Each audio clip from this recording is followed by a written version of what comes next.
No vídeo anterior achamos margens de estabilidade de sistemas com atraso utilizando o MATLAB. Elas, porém, podem achar-se analiticamente com cálculos em tudo semelhantes àqueles que temos utilizado até agora. Consideremos este sistema que foi o último que vimos no último vídeo. Se não houvesse atraso, sabemos já há muito tempo calcular a sua resposta em frequência e traçar o seu diagrama de Bode. Temos apenas um polo em -1, o que quer dizer que é na frequência de 1 que vamos sentir o efeito desse polo. A baixas frequências vamos ter 10 sobre J ômega mais 1 com ômega muito pequeno. Portanto, o ganho será 10. Isto é, o ganho será 20 logaritmo de 10 na base de 10. Ora, o logaritmo de 10 na base de 10 é 1. Portanto, o ganho a baixas frequências será de 20 decibel. Ou seja, teremos esse ganho constante assintoticamente até 1. A partir daí começamos a descer com um declive de menos 20 decibel por década. Já temos aqui as nossas assíntotas. Claro está que, na verdade, este diagrama de ganho será curvo. Sabemos que aqui assim, nesta frequência, a do polo, vamos ter na realidade já menos 3 decibéis do que nas frequências baixas. Portanto, estaremos nos 17 decibéis. A frequência de cruzamento de ganho é esta, 10 radianos por segundo. Quanto à fase, sabemos que podemos considerar assintoticamente que ela é constante até uma década antes, constante uma década depois do polo, com um valor de menos 90 graus, isto só um polo, e que desce nestas 2 décadas. Na realidade, a curva será uma vez mais, efetivamente, curva e não constituída por 3 segmentos da reta. Qual é então o efeito do atraso? Recordo que o atraso não tem qualquer efeito no ganho. É elevado a menos J ômega vezes θ, o valor do atraso, que aqui é 1, qualquer que seja θ, corresponde sempre a um ganho de 1 ou de 0 decibéis. Portanto, não há qualquer variação no ganho. Não havendo qualquer variação no ganho, não há também qualquer variação na frequência de cruzamento de ganho, ou nas frequências de cruzamento de ganho, se houver mais do que uma. Existe, porém, uma mudança na margem de fase, porque a fase vai estar agora mais abaixo do que estava. E como a fase está agora mais abaixo do que estava, há também uma mudança na frequência de cruzamento de fase. Aqui não tínhamos nenhuma. Não havia nenhuma frequência à qual a fase chegasse aos menos 180 graus. Mas agora vamos ter um número infinito de cruzamentos de fase.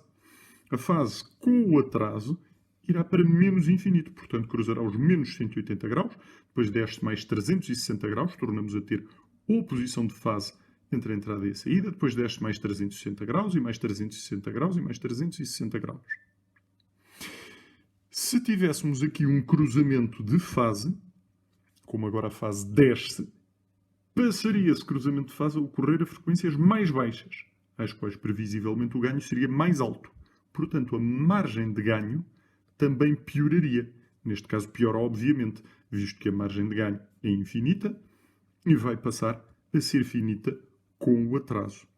É por causa do seu efeito na fase que o atraso piora tanto a margem de fase como a margem de ganho. E isto, apesar de não afetar o ganho e, portanto, não afetar a frequência de cruzamento de ganho. Como podemos achar as margens de estabilidade? A frequência de cruzamento de ganho, repito, é exatamente a mesma. Ou seja, preciso saber quando é que o módulo de 10 sobre J ômega mais 1 vezes é elevado a menos J ômega, coisa que é igual ao módulo de 10 sobre J ômega mais 1, visto que isto tem módulo 1. Posso assim multiplicar por esse módulo que eu sei que é igual a 1. Ora, tenho de saber quando é que isto é igual a 1. Isto é 0 decibéis, se eu pusesse aqui 20 logaritmo na base 10. Portanto, fico com 10 sobre módulo de j ômega mais 1 igual a 1. E agora, resolvendo analiticamente esta expressão, eu acharia a frequência de cruzamento de ganho. Já sabemos que ela é de 10 radianos por segundo. Portanto, escusamos de continuar. Qual é que é então agora a margem de fase? Preciso de saber a fase de 10 sobre J10 mais 1 vezes E elevado a menos J vezes 10. Portanto, preciso de saber quanto é que é a fase de 10 menos a fase de J10 mais 1 mais a fase de E elevado a menos J10. Esta é igual a 0.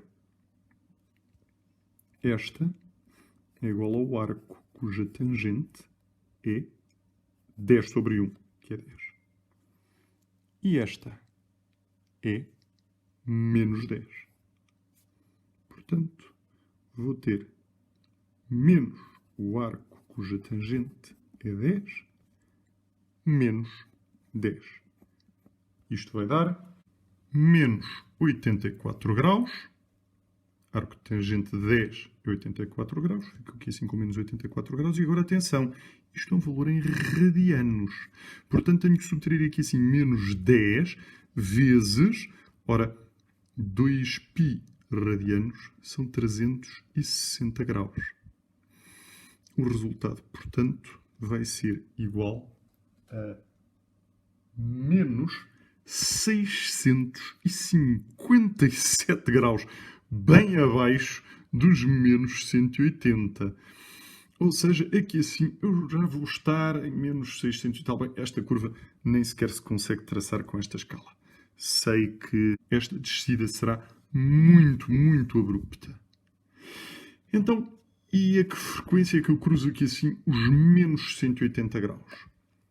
Para saber essa frequência de cruzamento de fase, a primeira de todas, que é aquela que me vai dar a margem de ganho pior, e portanto aquela que conta, eu preciso de calcular a fase de 10 sobre J ômega de cruzamento de fase, mais 1, vezes a exponencial de menos J ômega de cruzamento de fase, isto tem tudo de ser igual a menos 180. Isto é o mesmo que pedir que a fase de 10, esta é tal que é 0, menos o arco cuja tangente é a parte imaginária sobre a parte real, o arco cuja tangente é ômega, menos ômega, seja igual a, ora, menos 180 graus, dado que este valor vai estar em radianos. O melhor é considerarmos também aqui se o arco de tangente é em radianos. Menos 180 graus é o mesmo que menos π. Portanto, eu preciso de descobrir qual o valor de ômega, que faz com que menos arco de tangente de ômega menos ômega seja igual a menos π. Isto é uma expressão não linear, não é fácil de resolver, mas graficamente, utilizando o MATLAB, eu concluo rapidamente que o valor que eu quero é igual a 2,03 radianos por segundo. Sabendo isto, agora é questão de eu descobrir qual é que é o ganho nesta frequência. Portanto, saber qual é que é o ganho de 10 sobre J vezes ômega, o ômega 2,03, mais 1 vezes esta exponencial, que já sabemos que não está aqui a fazer nada, porque a influência do atraso no ganho é absolutamente nenhuma. Isto tem módulo igual a 1. Queremos saber qual é que é este módulo. Bom, isto é o mesmo que 10 a dividir pela raiz quadrada de 1 mais 2,03 ao quadrado. E, portanto, vamos ter 4,42. Este é o valor absoluto do ganho nesta frequência, que é a frequência de cruzamento de fase. A frequência onde a fase é de menos 180 graus.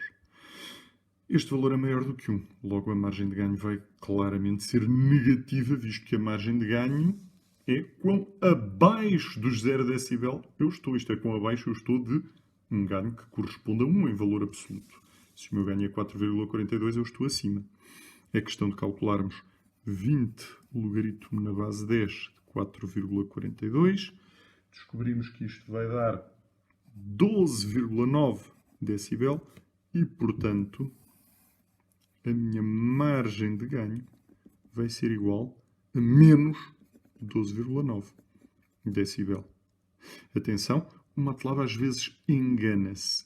Por vezes o MATLAB encontra uma frequência de cruzamento de fase que não é a de menos 180 graus. É outra que é mais favorável. No caso desta função de transferência, até foi isso que aconteceu no vídeo anterior. Temos uma margem de fase negativa, mas relativamente pequenina. Dá a sensação de que até estamos aqui bastante perto. Mas não. A primeira vez que temos uma oposição de fase, a primeira vez que a nossa fase chega ao primeiro valor que nós não queremos, que é menos 180 graus, temos um valor do ganho de 12,9 decibel, algo que, portanto, não nos interessa já minimamente. Ora, 12,9 será sensivelmente aqui. Há de ser então aqui que a nossa fase cruzará os menos 180 graus. E depois, como decresce exponencialmente, sabemos que aqui nos 10 radianos por segundo já desceu aos tais menos 657. Onde a margem de fase será igual a menos 657 graus mais 180 graus. Um valor claramente negativo. Nem vale a pena ver quanto é que vai dar. Margem de fase negativa, margem de ganho negativa. Vamos ter instabilidade em anel fechado.